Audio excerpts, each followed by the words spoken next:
We've got James McPake in position. Who would have known when you had 150 applications for this post that the right man was right on your own doorstep? Well, I don't know. I mean, we went through a robust process, and James took the team for the 5 days, and we talked about it at the time and said, look, this is for 5 days. If you're going to put your name forward, you have to have a robust team around you. But we've known James for a long time. We've known him for 5 years. And the way that he works, the way that his passion for the club, moving heaven and earth to make sure that this club is successful, that was one of the key elements when we hired James, is his passion for Dundee Football Club itself. Yeah, obviously there was a lot of speculation about Jim Goodwin. James is the man. Was he always your first choice? James was we went through a process that started out with over 150, down to 38, down to 12. Then we interviewed 6. And the team that James put around him was the best team and the best group, we thought, for Dundee Football Club.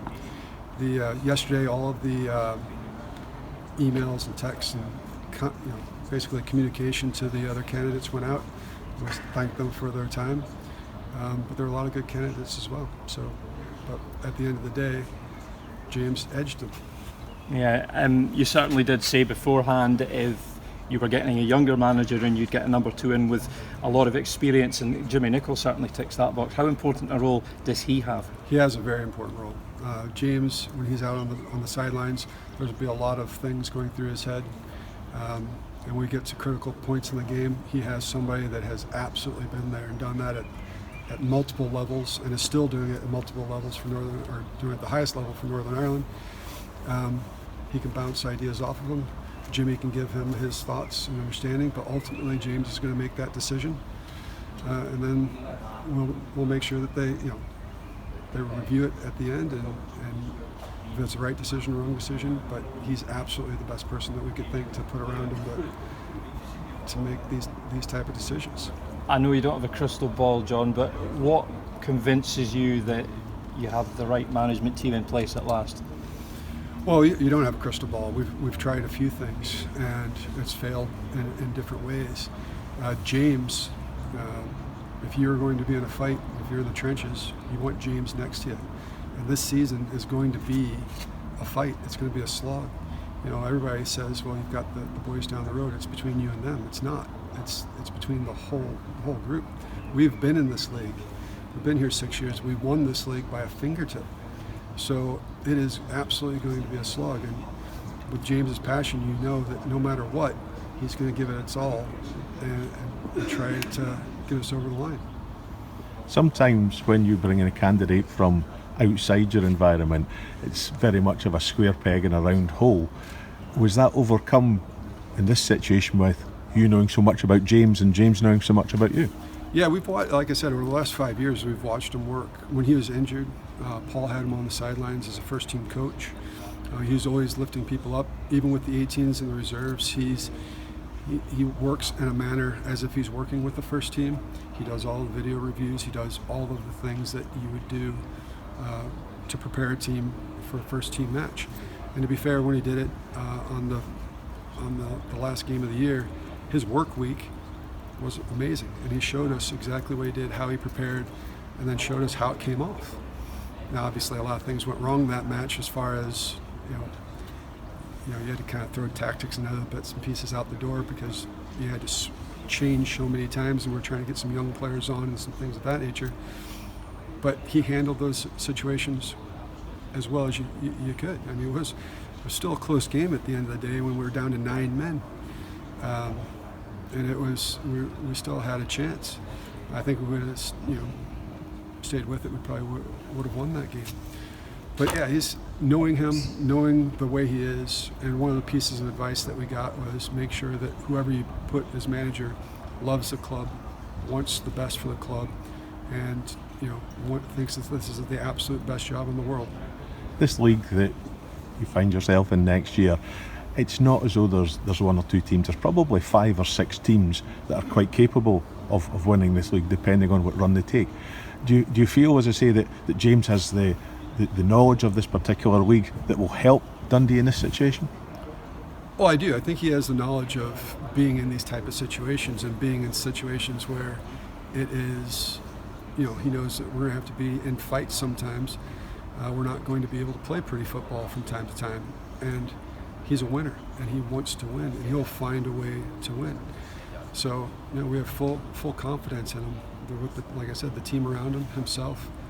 He's his own man, and he's somebody that you'd absolutely want to take you through this league. Do you think that the factor that Dundee United are in the same position in this league with yourself will make the league more interesting for Dundee as a city? I think Dundee as a city, absolutely. I think that, having that passion there, it's been lost for a couple of years, but having that passion there is fantastic for the city. Both sets of stands will be sold out every time. It does bring a bit of edge to the city, but also a lot of excitement to the city. So I think that is really, really important. We'd prefer that it was in the upper league, but it just happens to be here at the moment. And the final one for myself, what sort of targets have you put in place for James for this coming season? To get back to the Premier League. That's our goal. How we get there is up to him, but like I said, he's going to fight and claw to make sure that we get there. How tough is that going to be, John? Financially, as much as anything else, because obviously you take a financial hit when you get relegated, but you need to back the manager to build a squad capable of bouncing straight back up. How difficult a kind of juggling act do you have to do financially? Well, we've been working on that recently. We did take a big hit, and luckily we had enough in our contracts and the thing going forward to where we were cushioned a bit, if that makes sense. We've met a few times based on the budget and the changes that we need to make, but we think we'll have a very strong budget. Well, I know we'll have a very strong budget. We back our managers. We've proven that over the years, and so it's something that hopefully there's not a lot of issue that we have going forward. And will Gordon Strachan be joining the setup? Gordon and I have been working on quite a few things together. He did give advice. We really appreciate his advice. When Gordon gives advice, you take it, but we also got advice from quite a few other people as well. But yeah, anybody would love to have Gordon, or should want to have Gordon as part of their setup, and if we can make that happen, we'll do what we can to make that happen. Are you confident that will happen, maybe as a technical director? Or I'm not confident, no. We've got, we're early doors on building a project type of thing and see if we can potentially make that work, but it's one of those things where if we can make it work, we certainly will. You've moved very early in this situation to make an appointment with James coming in. How important is that now that the fans get behind Dundee Football Club and get their season tickets bought and get obviously the support behind James and the club? Well, it's very, very important. Season tickets, for example, we have a target to get the season ticket that is just our budget, but every dime beyond that, you guys don't have dimes, every penny beyond that goes into the player budget. So as long as we meet those budgets, we invest as well. But the more support you give James, and I think James will give fantastic support. I mean, he deserves a fantastic support. And if we play the style of football that I think, it's going to be a very exciting season, and I think the fans will really enjoy themselves. You talked about the money going towards the player budget, so there's quite a big turnover of players going to happen. It's James's first transfer window as a manager. Yep. Everything's kind of new for him at this level. Is that something that the technical director, if you do appoint one, that the kind of role that they'll help with, assist with? I think James has a group around him. It's not just Jimmy Nichol that will be assisting in those matters as well. We do get, we talk about this technical director role. We take advice from these guys quite often. Sometimes they don't want to be in the firing line, and we protect them so they don't have to be in the firing line. But yeah, I mean, if we had a technical director, or even if we don't have a technical director, he has people that he's speaking to on a regular basis that are helping him through that process. And he has a good group around him that are already starting. We started this morning getting all the players that are on our lists and targets, and start going through those already.